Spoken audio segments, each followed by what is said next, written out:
آج کا ہمارا دوسرا سبق ہے عمل تنفس۔ عمل تنفس کا مطلب کیا ہے؟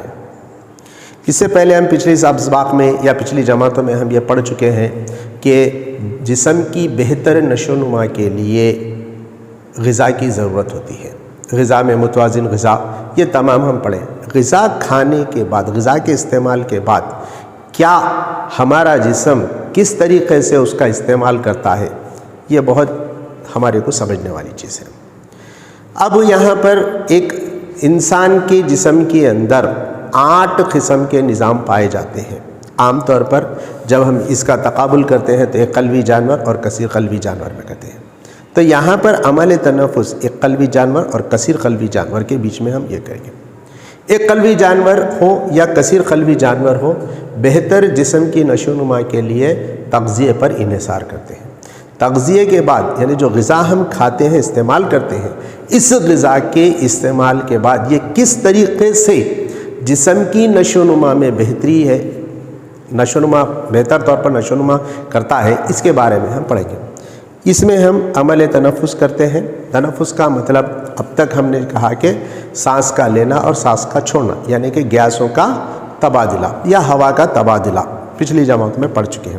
لیکن عمل تنفس سے ہمارے کو کیا فائدہ ہے اور ہمارے جسم میں کون سے قسم کی تبدیلیاں آتی ہیں، کس طریقے سے عمل تنفس ہمارے لیے ضروری ہے، اس کے بارے میں پڑھیں گے۔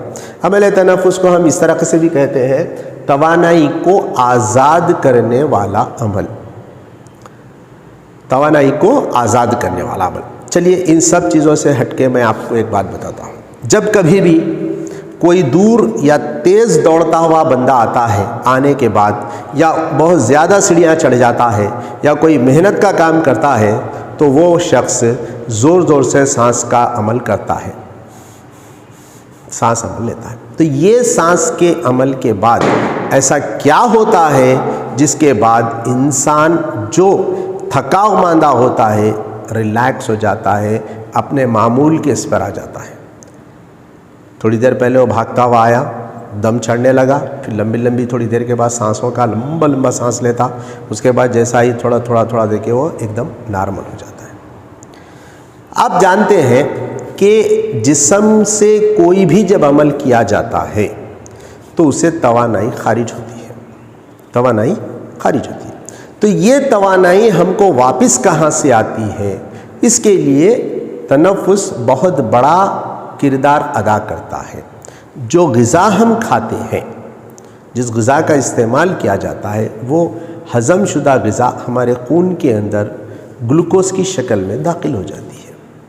جب ہم تنفس کے ذریعے گیسز جسم کے اندر لیتے ہیں، اس وقت خون کے اندر موجود گلوکوز سانس کے ذریعے لی ہوئی آکسیجن کے ساتھ تعامل کر کے توانائی پیدا کرتا ہے۔ یہ توانائی ہم کو روزمرہ کے معمول کے افعال انجام دینے کے لیے ضروری ہوتی ہے۔